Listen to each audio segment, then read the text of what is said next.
Começamos essa história acompanhando o Toya, que não passava de um figurante no grande jogo que é o ensino médio, um cara que estava lutando para manter a cabeça fora d'água enquanto se afogava em montanhas de livros. Ele estava dando sangue nos estudos para os exames nacionais, desesperado para fugir de um futuro onde ficaria preso em, sei lá, talvez um turno de moer os ossos ali em uma loja de conveniências ou qualquer coisa até se aposentar. Mas enquanto ele estava focado ali no próprio futuro, os colegas de classe só queriam saber de ganhar hype e fofocar sobre uma sequência bizarra de assassinatos que estava rolando na cidade.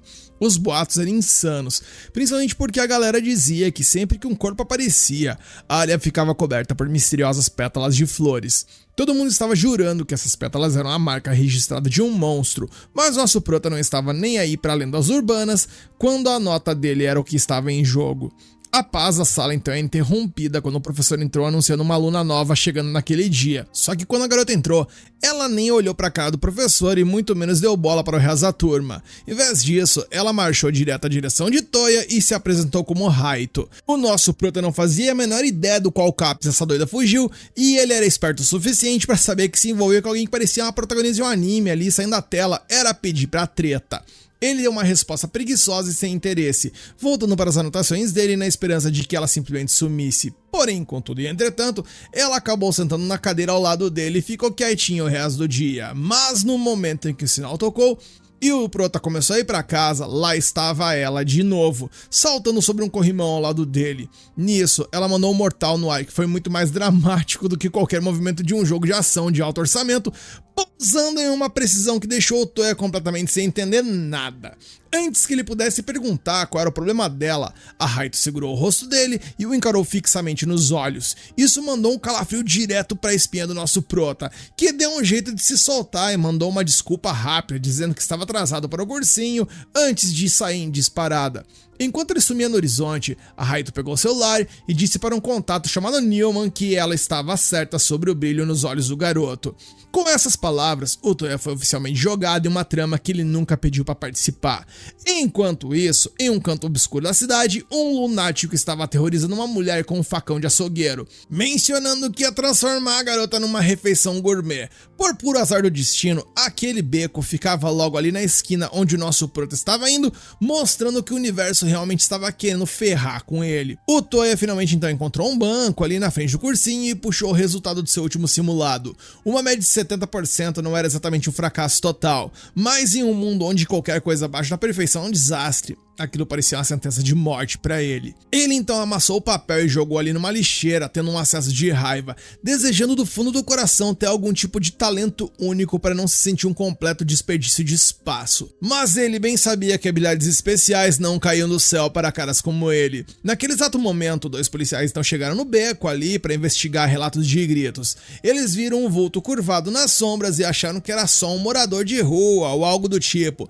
Mas conforme se aproximaram, perceberam com horror que o homem estava na verdade devorando os restos da mulher de mais cedo.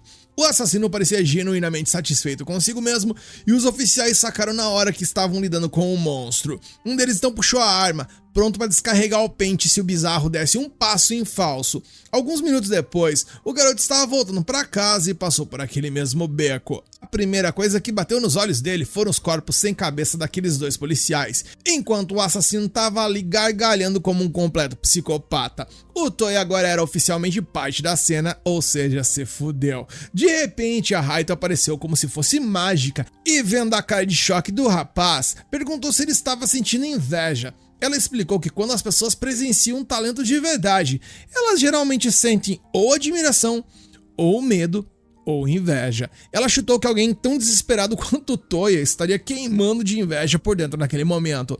Ele ainda estava tentando processar o sangue ali e o fato de que a Raito tinha previsto que ele estaria ali. E o assassino, que se chama Fish, notou os recém-chegados por ali e parecia já ter um passado com a garota.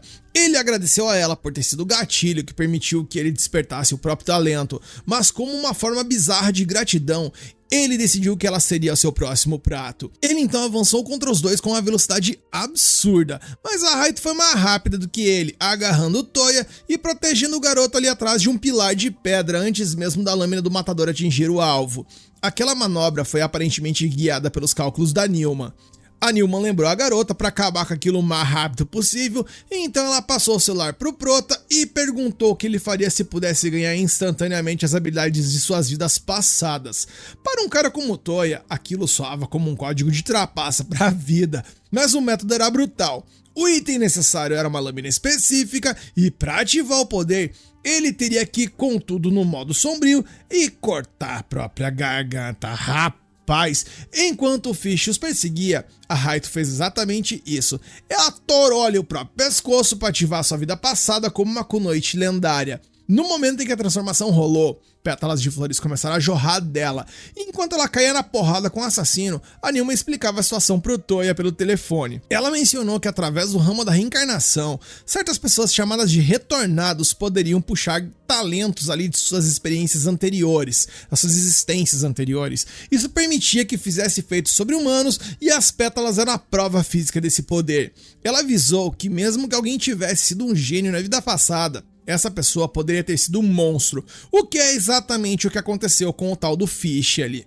Também tinha um risco gigantesco envolvido nesse processo todo, pois se você fosse um ninguém sem talento na sua vida passada, meu querido, você ia simplesmente tentar reencarnar, seria se degolar e nada iria acontecer. A Nilman então perguntou a ele se ele ainda estava desesperado bastante para apostar a vida por um talento do passado, esperando que ele recuasse de medo ali com a proposta e tal, até porque, obviamente, a pessoa com 2 parafusos funcionando faria isso, porém, ela não fazia ideia do quão doidão era esse maluco. Enfim, enquanto isso, a Raito estava trocando golpes com o Fish, que tirava sarro dela dizendo que ela era uma decepção para alguém com status de lenda. E cansado daquela baboseira do cacete, a Raito liberou sua técnica suprema, o corte de cadáver de 8 cores. O Fish até conseguiu defender um deles, mas meus queridos, os outros 7 fatiaram o bicho velho em pedaço. Tudo que sobrou do assassino foram suas pétalas sopradas pelo vento. E assim que a luta acabou, a Raito foi buscar a arma dela, mas viu que o Toya tinha metido o pé. Enquanto a Nilman revelou que ele tinha levado uma das lâminas e fugido. A Raito na verdade pareceu aliviada, já que esse era o resultado que ela estava buscando. A cena então mudou e agora vemos o quarto do Toya que tá banhado em sangue depois dele ter seguido o ritual. Enquanto perdia a consciência, ele teve uma visão de um homem de cabelos brancos e quando finalmente acordou na manhã seguinte, a Raito estava sentada ali mesmo no quarto dele. Ele notou que as mãos dele estavam manchadas de sangue seco e ela confirmou que ele tinha se tornado retornado com sucesso. Ela até tirou sarro da cara dele ali, mencionando que ele estava fazendo uns barulhos no mínimo estranhos e embaraçosos enquanto dormia. Mais tarde, naquele dia, os dois estavam sentados em um parque ali, onde o nosso prota finalmente se abriu sobre o seu passado.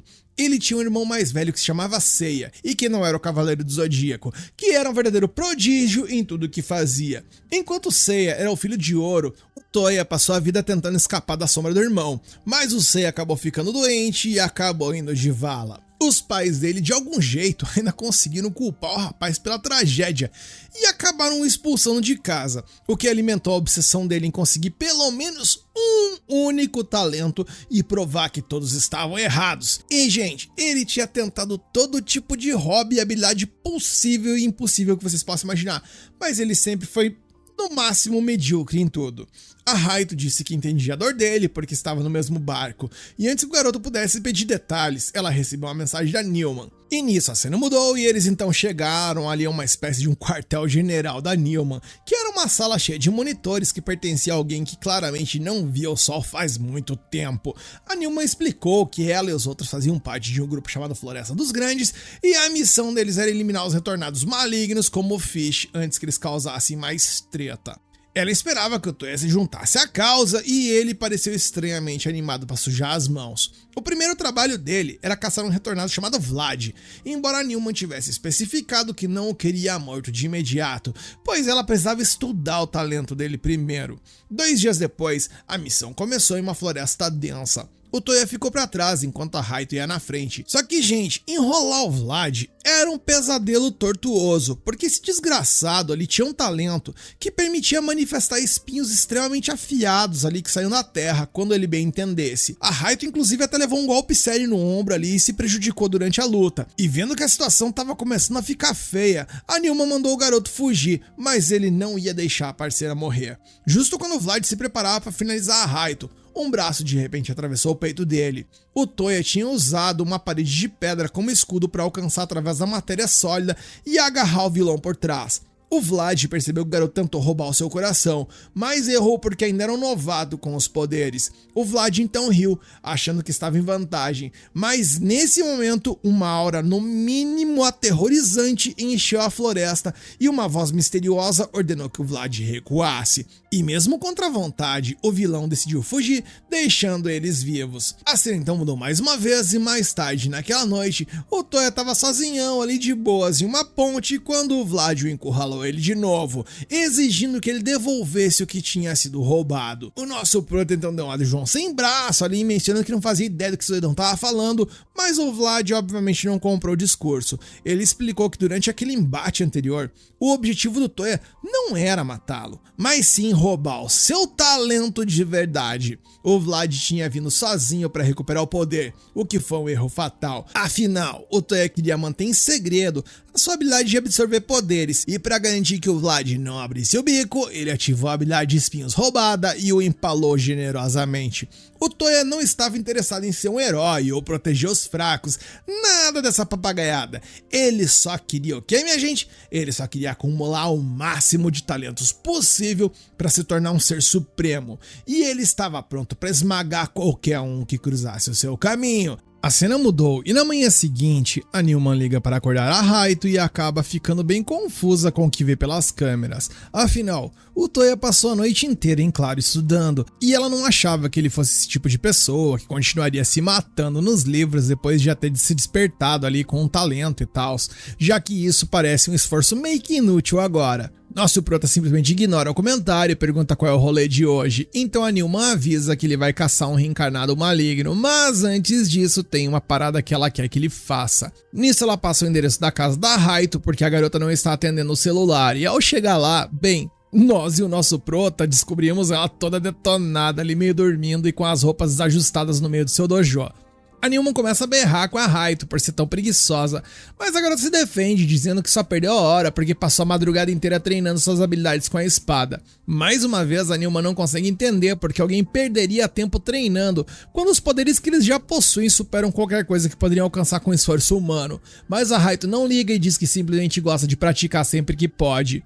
De qualquer forma, o alvo do dia é um palhaço renegado chamado Gacy, um cara bizarro que caça crianças e as atrai para uma floresta para transformá-las em suas vítimas, ou seja, deve ser parente do Hisoka. E não demora muito para eles entrarem no território do palhaço assassino que ataca os dois assim que os vê, já que ele estava esperando por visitas. A Raito ativa seus poderes imediatamente e o Gacy acha que vai ser moleza, pensando que só precisa manter a distância e tal, mas antes que ele possa esboçar qualquer reação, a Raito já fatiou o corpo dele ao meio, encerrando a missão em um piscar de olhos. A missão tecnicamente foi um sucesso, mas a Nilman ficou putaça porque a Raito solou o palhaço rápido demais, sendo que aquilo ali deveria ser uma espécie de oportunidade para o Toya ganhar experiência real de combate. A garota pede desculpas por ter se precipitado, mas ela jura que o palhaço parecia um alvo tão fácil que ela não conseguiu se controlar.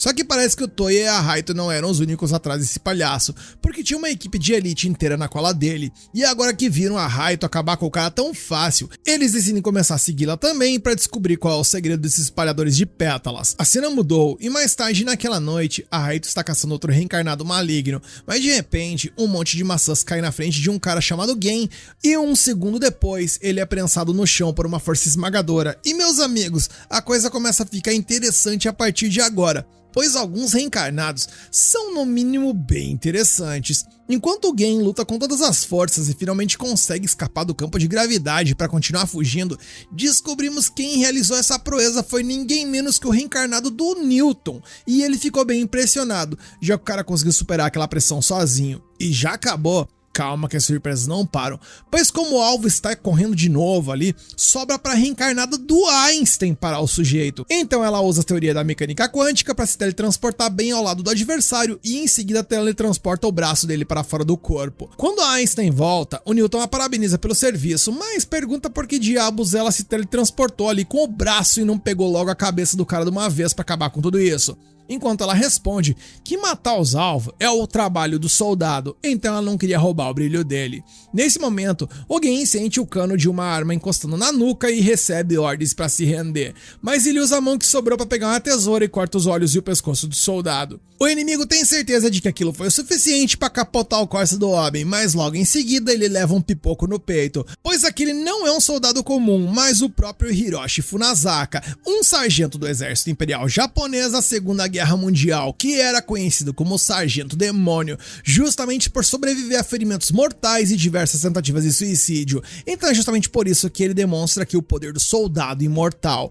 E a coisa não para por aí, porque eles também contam com o reencarnado de Hans Dich, e esse cidadão é acreditado por realizar a primeira clonagem de um animal na década de 1880, ou seja, o poder desse cara é o do replicador, e com esse ele gerou inúmeros clones e cercou completamente o beco. Sem ter pra onde ir, o Gen acaba sendo executado por ali mesmo, e com a missão cumprida todos voltam para a base, onde a Newman parabeniza a equipe pelo excelente trabalho. Eles entregam a adaga que recuperaram do Gen, e logo depois, a Nightingale, que é a reencarnada da Florence Nightingale, a fundadora da enfermagem moderna, aparece por ali para perguntar se alguém se machucou, já que ela é o anjo da cura. E o Funazaka bem que estava precisando de uma ajuda, já que ainda faltavam algumas partes do corpo dele, então a Nightingale o abraça e começa a lamber a bochecha dele para iniciar o processo de cura. Ela também sussurra no ouvido dele, queria que ele se cuidasse melhor, porque odeia vê-lo machucado, e ela parece estar gostando tanto daquele momento que os outros decidem até deixá-los sozinhos. Enquanto isso, o Toya passou o tempo da missão ocupado organizando a bagunça de fios no setup da Newman, e a Raito fica surpresa que ele esteja disposto a fazer tarefas domésticas como essa mesma depois de finalmente ter o talento que tanto queria. Mas o Toya diz que ele simplesmente gosta de fazer essas pequenas tarefas, e a Newman fica muito grata pela ajuda, já que não conseguia convencer mais ninguém a ajudá-la com os cabos. O Newton já tinha ouvido falar muito do Toya através da Newman, então ele tá empolgado para finalmente conhecê-lo. Normalmente eles fariam uma introdução formal, mas como todo mundo está ocupado com suas próprias coisas e a Nightingale ainda está lá beijando o Funazaka, eles decidem deixar as apresentações para outra hora. Mais tarde, o Toya e a Raito estão voltando para casa juntos quando ele percebe que as luzes do seu apartamento estão acesas, e isso é muito estranho, já que ele mora sozinho. Então os dois sobem com todo o cuidado do mundo pra ver o que tá rolando. Ao entrarem, o Toya dá de cara com um velho conhecido, o Itsuki, sentado tranquilamente no seu quarto. O Itsuki começa a comentar que o Toya continua igualzinho, mesmo tendo passado uma eternidade desde a última vez que se viram. E vendo que ele é um amigo do Toya, a Raito decide se apresentar. O Toya menciona que, apesar da aparência, o Itsuki é um monstro quando o assunto é artes marciais, tanto que ele era considerado um prodígio mirim ao lado do seu irmão, no caso, o Seiya, e atualmente ele é chefe de uma unidade de forças especiais do exército. Ele não é uma pessoa ruim, mas o Toya o acha um porre porque o cara não pede uma chance de se gabar de suas conquistas. Depois que os ânimos se acalmam, o Toya pergunta o que ele veio fazer por ali, e o Itsuki explica que ouviu dizer que o Toya andava matando muita aula ultimamente e ficou preocupado que algo tivesse rolando, mas agora ele vê que foi preocupação à toa, já que assume que o Toya só está ocupado com sua nova namorada. Ele confessa que nunca imaginou que o Toya teria as manhas de conseguir uma namorada tão bonita, e mesmo que o Toya tente explicar que ele entendeu tudo errado, o Itsuki acha que é só vergonha e diz que não precisa esconder nada, já que eles se conhecem faz muito tempo. Isso deixa a Raito curiosa, então ela pergunta há quanto tempo eles são amigos, e o Itsuki puxa uma foto de vários e vários anos atrás para mostrar. Na foto nós vemos o Itsuki, o Toya e o Seiya, e como os três eram inseparáveis naquela época. Inclusive o Itsuki vê o Toya como o irmão mais novo por conta disso. Ele comenta que sempre achou o Toya e o Seiya uma dupla adorável, porque o Toya fazia de tudo para alcançar o irmão, e o Seiya costumava diminuir o passo só para não deixá-lo para trás. Ele fica imaginando como o Seiya reagiria se estivesse ali para ver o irmão mais novo ali, arrumando uma namorada e tal. Embora agora que ele parou para pensar, o Seiya nunca ligou muito para esses detalhes e tal, não porque ele não quisesse, mas porque ele nunca tinha tempo de tão ocupado que ele era. Segundo ele, é o que chamam de maldição dos talentosos, mas o Itsuki solta que o Toya provavelmente não entenderia do que ele tá falando. Ele diz que não quer mais atrapalhar o tempo de qualidade do casal e se prepara para ir embora, mas o Toya não aguenta o fato do Itsuki tá achando ele um sem talento e tal, então ele o interrompe e anuncia que finalmente tem um poder próprio. O Toya então ativa suas habilidades e em vez de ficar chocado, o Itsuki fica fudido da cara, porque ele já sabia sobre os reencarnados e como eles funcionam. Ele diz que está decepcionado por descobrir que o Toya é apenas mais um daqueles perdedores que dependem de um poder que não conquistaram por mérito próprio. A Raito, em compensação, fica absolutamente putaça com tudo isso e grita para Itsuki retirar o que disse, enquanto aponta a espada para ele, afirmando que ele nunca entenderia o que pessoas como ela e o Toya tiveram que passar antes de conseguirem esses poderes. No entanto, o Itsuki rebate dizendo que isso são apenas desculpas esfarrapadas de um perdedor inútil. Ouvir o Itsuki chamá-la de inútil faz a Raito perder as estribeiras e ela tenta atacá-lo, mas o talento marcial do Itsuki é simplesmente assombroso, gente. Ele desvia do ataque com muita facilidade, dá uma baita de uma rasteira e imobiliza ela no chão em ali um segundo. Ele avisa que ela tem sorte de ser a namorada do Toya, porque senão ele não teria pegado tão leve depois de um ataque desses. Nosso prota nem consegue ficar brabo, porque afinal de contas,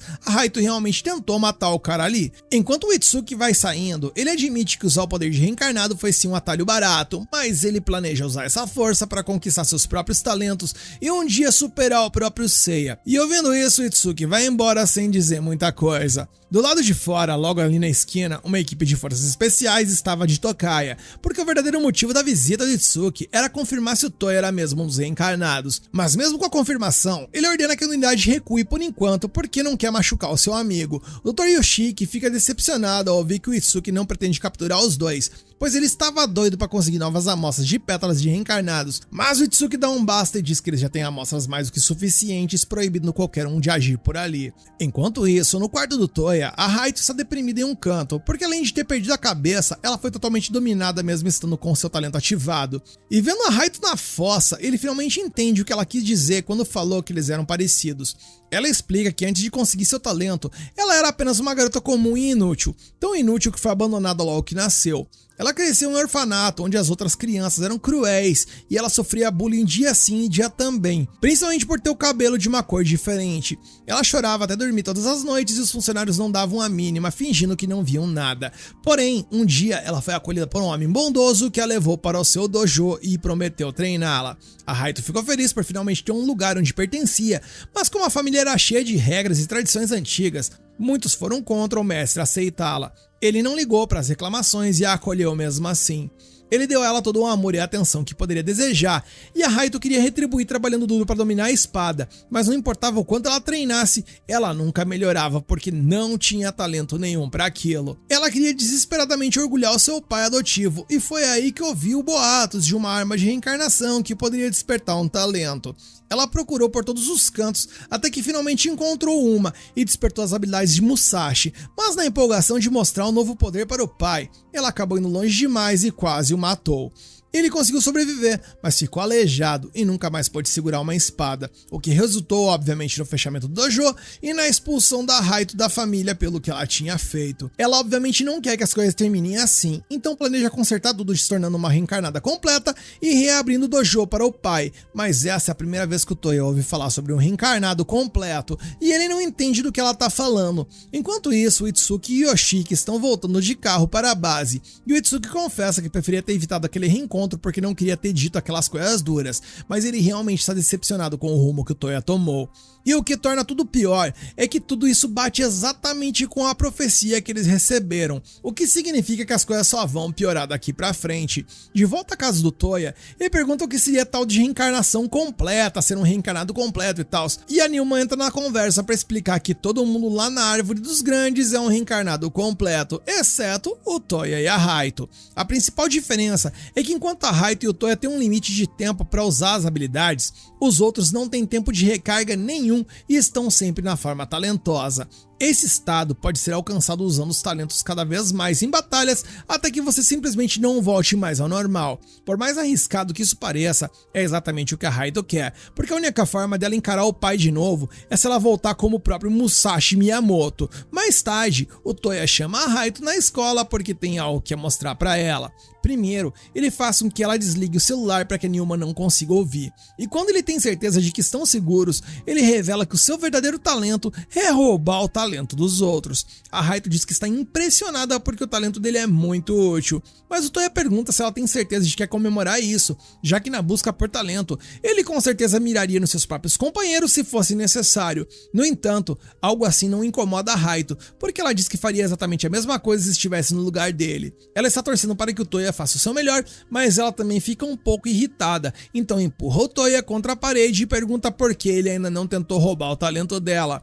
Ela sabe que o relacionamento deles não o impediria de fazer isso se ele quisesse, então só pode significar que ele acha que o talento dela não vale a pena ser roubado, e ele a duras penas confirma que ela está certa. Ela não nega que seu talento não é grande coisa agora, mas jura que vai evoluir até que ele seja forçado a admitir que é um talento incrível e tente roubá-lo dela. O rapaz entende o recado e promete montar uma coleção de talentos dignas de rivalizar com ela no futuro, já que agora os dois formaram um laço como rivais. Rivais, sei. E no meio dessa pseudo-tensão sexual que estão chamando de rivalidade é que o episódio acaba e eu particularmente gostei bastante da forma como os outros personagens foram apresentados e também do ritmo que a trama está desenrolando. E vocês gostaram e querem a continuação? Então deixe aqui nos comentários que vocês querem a próxima parte, senta o dedo no like no hype, fortalecer esse vídeo e se inscreve e ativa o sininho para não perder nenhuma novidade.